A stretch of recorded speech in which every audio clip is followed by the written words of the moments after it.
السلام علیکم ورحمۃ اللہ وبرکاتہ۔ پیارے مسلمان بہن بھائیوں، کیسے ہیں آپ سب؟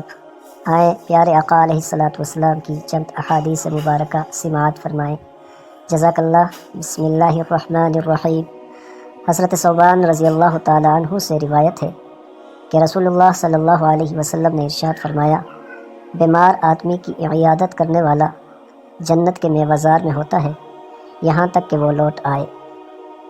حضرت ثوبان رضی اللہ تعالیٰ عنہ سے روایت ہے کہ رسول اللہ صلی اللہ علیہ وسلم نے ارشاد فرمایا، جو آدمی بیمار کی عیادت کرتا ہے تو وہ جنت کے خرافہ میں رہتا ہے۔ آپ صلی اللہ علیہ وسلم سے عرض کیا گیا، اے اللہ کے رسول، جنت کا خرافہ کیا ہے؟ آپ صلی اللہ علیہ وسلم نے فرمایا، جنت کے باغات۔ حضرت ابو ہریرہ رضی اللہ تعالیٰ عنہ سے روایت ہے کہ رسول اللہ صلی اللہ علیہ وسلم نے فرمایا، اللہ عز و جل قیامت کے دن فرمائے گا، اے ابن آدم، میں بیمار ہوا اور تو نے میری عیادت نہیں کی۔ وہ کہے گا، اے پروردگار، میں تیری عیادت کیسے کرتا، حالانکہ تو رب العالمین ہے۔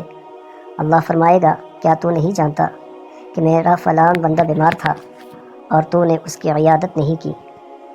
کیا تو نہیں جانتا کہ اگر تو اس کی عیادت کرتا تو مجھے اس کے پاس پاتا؟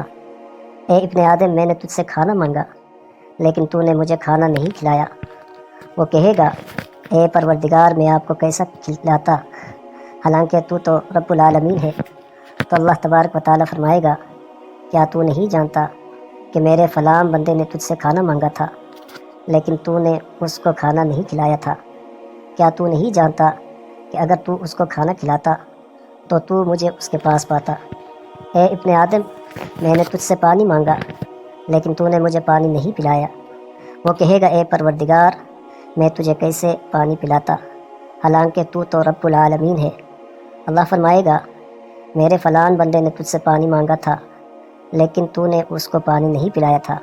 اگر تو اسے پانی پلاتا تو اسے میرے پاس پاتا۔ تمام احباب سے گزارش ہے، چینل کو سبسکرائب کریں اور ویڈیو کو لائک کریں۔ جزاک اللہ۔